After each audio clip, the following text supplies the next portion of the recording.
Hey everybody, today I'm going to teach you how to make Trinity knots. They have another technical name in Chainmaille that I cannot pronounce or even remember off the top of my head. So those who are wondering, I'm Christy with Christy E Creations. I'm a self-taught chainmail artist that's left-handed, plus a mixed media artist. So I have big and small rings here. I'm going to be closing my small rings because when you get a jump ring, which is what we're working with, they come with a gap. So to close, you just twist back and forth with two different pliers and push together until you get the flawless closure.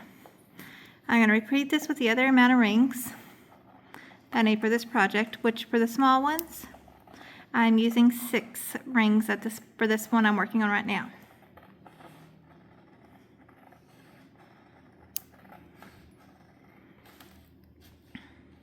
If you're new to chainmail, one of the first things I always recommend is just get used to opening and closing rings and finding the right pliers and the right surface to work on for you. Today I'm working on a silicone mat. Sometimes I work on bead boards and other things like that as well. So those are all closed. Now we have 5 big rings. Right now I'm just going to open one at a time. Now I have one open. All these small rings we just closed right here, I'm going to put on the big ring. To open the rings, I just forgot to pull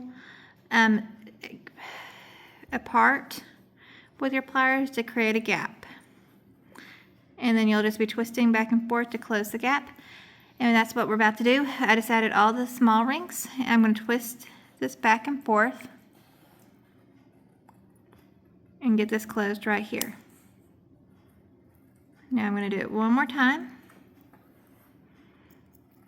I'm going to open a big ring. I'm going to reconnect, ignoring the other big ring. We're going to capture all the small black rings one more time. And I always hang it to see if I actually got them all or not. As you can tell, this time as I push it sideways, I did not, so I need to grab that one and bring it up and get it on as well before I close.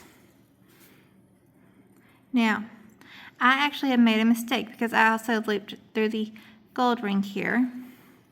And it's hard to see in the video, but it's the way the ring is lining up. So I'm going to pull that all out and do it one more time. Now you can see how there's more of a gap and just the black rings holding it together. That is what you need. Got that one closed. Alright, go ahead and open your other 3 rings. By doing that, I'm just going to show you eye grip. And plier grip is your personal preference, not just the way I grip. I can tell you that now. Everyone has a different preference.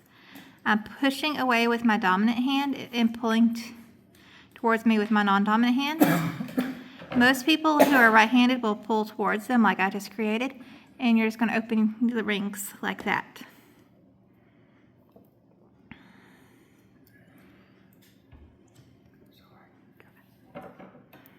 Alrighty. Now that I'm going to sit those down, normally I would keep a ring in my hand, but I want to talk. So I'm going to separate 2 of the small black rings. I'm actually going to use the color. Then I'm going to push them where the rings on the inside of the gold are facing each other, and the black are laying flat like that in my hand to best ability.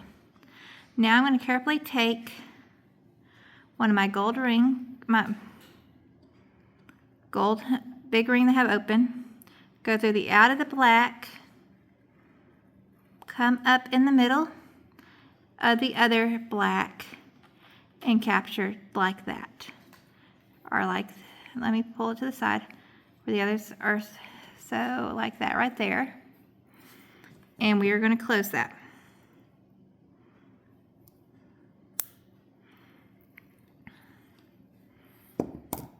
And it's going to do that again. Most chainmail artists try to hold their pliers at all times. I've learned, for me, it's easier to put my pliers down and pick back up.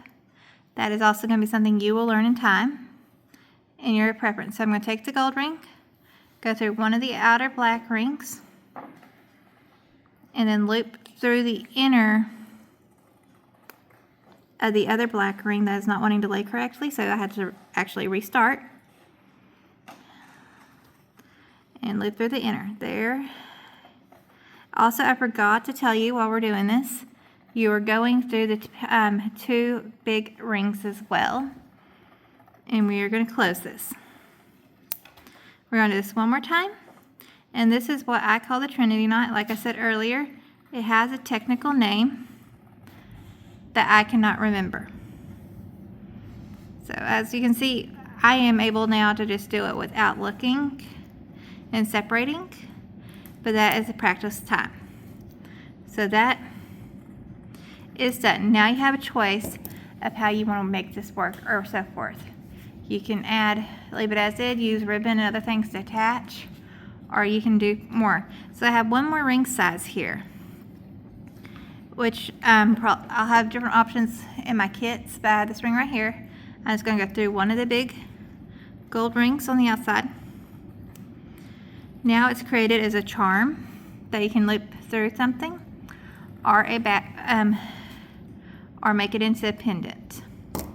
So this right here is the Trinity knot. Thank y'all for joining me. Please let me know if you have any comments, questions, or so forth down in the comments. And I hope to see y'all in the future. Bye, everybody.